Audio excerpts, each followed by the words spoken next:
நான் சொல்ற இந்த குட்டி குட்டி டிப்ஸை ஃபாலோ பண்ணாவே போதும். அந்த ஹேபிட்ஸே உங்களை டாப் 1% கண்டிப்பா மாத்திரும். நீங்க ஒருவேளை டாப் 1% ஆஃப் த பீப்புள் வெறும் லக்குனால தான் இந்த அளவுக்கு சக்சஸ்ஃபுல்லா இருக்காங்கன்னு நினைச்சீங்கன்னா அது நீங்க போய் தான். ஒன்ஸ் இன் a வீக் ஆச்சும் சிட் இன் சைலன்ஸ். இதெல்லாம் ஒரு ஹேபிட்டா நாஃபியான்னு கூட கேட்கலாம். ஆனா கொஞ்சம் யோசிச்சு பாருங்க. நம்ம எப்போ எதுவுமே பண்ணாம எதை பத்தி யோசிக்காம அமைதி 5 நிமிஷம் ஒரு இடத்துல உட்காந்துருக்கோமா, அந்த டைம்ல உங்ககிட்டே சில கொஸ்டின்ஸ் கேட்டுக்கோங்க. எது உண்மையாவே உங்களை பிளாக் பண்ணுது அண்ட் எதை நீங்க கட் அவுட் பண்ணி ஆகணும் அண்ட் உங்களுக்கு இருக்கிற ரொம்ப பெரிய ஆப்பர்ச்சுனிட்டி எது? இந்த மாதிரி கொஸ்டின்ஸ் எல்லாம் உங்ககிட்ட கேட்டு பாருங்க. இந்த டாப் 1%ல இருக்கிற பீப்புள்ஸ் ஏதாவது ஒரு ஸ்கில்ல மட்டும் பெஸ்டா இருப்பாங்களான்னு கேட்டா கிடையவே கிடையாது. இன்ஸ்டெட் ஆஃப் தட் அவங்க ஏதாவது ஒரு 2-3 ஸ்கில்ல டீசெண்டா லேர்ன் பண்ணி வச்சிருப்பாங்க. இந்த டாப் 1%ல இருக்கிற பீப்புள்ஸ் எப்படி இவ்வளவு சக்சஸ்ஃபுல்லா இருக்காங்க?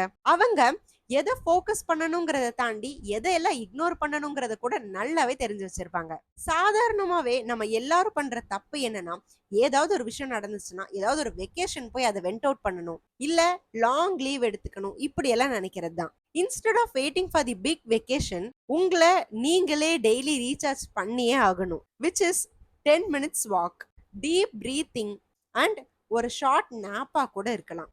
இதெல்லாமே இவ்வளோ சிம்பிளான விஷயம் தான். ஆனா இதெல்லாம் கரெக்டா நம்ம பண்ணிட்டு இருக்கோமா, நம்ம தேவைக்கு ஏத்த மாதிரி அதை எடுத்துட்டு இருக்கோமா, நம்ம தேவைப்படும் போதெல்லாம் அதை பண்ணிட்டு இருக்கோமாங்கிறத எங்க கொஸ்டினே.